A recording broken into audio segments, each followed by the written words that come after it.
Currently, the greatest challenge for Central Asia region is the state of their glaciers. As you know, they are melting, and they are melting fast. So we are facing that challenge, and the issue here is how we face that together.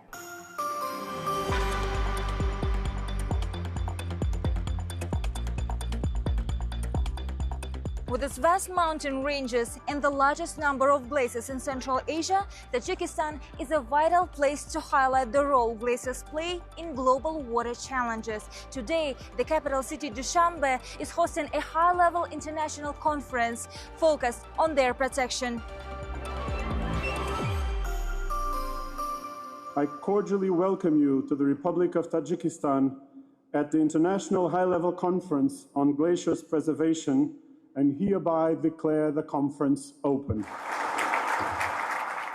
The event marks the start of the International Year of Glacier Preservation, declared by the United Nations, a global effort to raise awareness about melting glaciers. The UN resolution behind it was initiated by Tajikistan, which is now calling for urgent action to protect these vital water sources. کشور ما که 93% مساحت آن را کوه‌ها تشکیل می‌دهند. همچنین روبروی آفت‌های طبیعی وابسته به آب از جمله آبشوی با سرعت پیریخ‌ها همانا آسیب پذیر باقی می‌ماند. تاجیکستان همچون کشور دارای بزرگترین پیریخ‌های آسیای مرکزی امروز با این بحران دچار شده است. می‌خواهم به طور واضح قید نمایم حفظ پیریخ‌ها تنها مشکلات کشورهای دارای پیریخ‌ها نیست، بلکه یک بحران گلوبالی قابل توجه فوری جامعه جهانی میباشد. Tajikistan is home to the world's largest continental glacier, Vanjiakh, formerly known as Fetchenko. It has already retreated by more than 1 kilometer over the past 80 years. During the 3-day event, official delegations witnessed the real-life impact of glacier melt firsthand. Adaptation is what we have to do now because the glaciers are melting.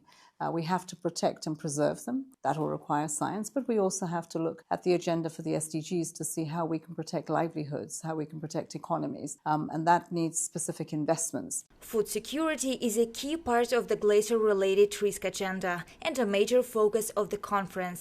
At the Glacier Festival held during the event, organizers highlighted how melting glaciers threaten agriculture, which supports 70% of local livelihoods.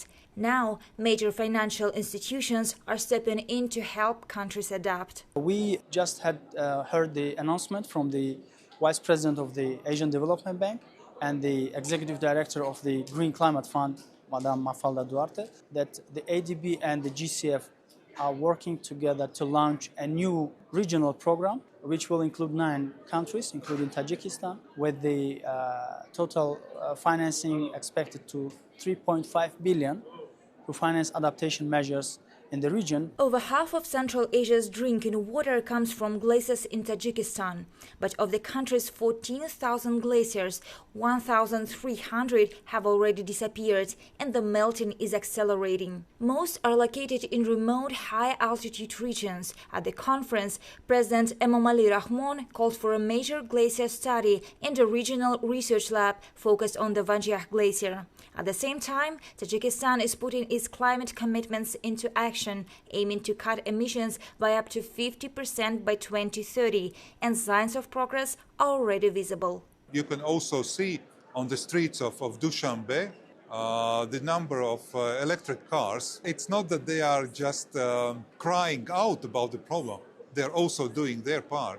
And also the energy transition, more towards the electricity, renewables is extremely important. And this is something that Tajikistan is well ahead of some of its neighbors. A global call to action was the key takeaway as the 3-day Glaciers Preservation Conference ended in Dushanbe. The event wrapped with closing remarks from the host country and the World Meteorological Organization, which stressed the urgent need to improve weather monitoring in mountain regions. The event resulted in 2 key outcomes: the Dushanbe Declaration and the Dushanbe Appeal, a global call for stronger cooperation to protect glaciers and the cryosphere for future generations.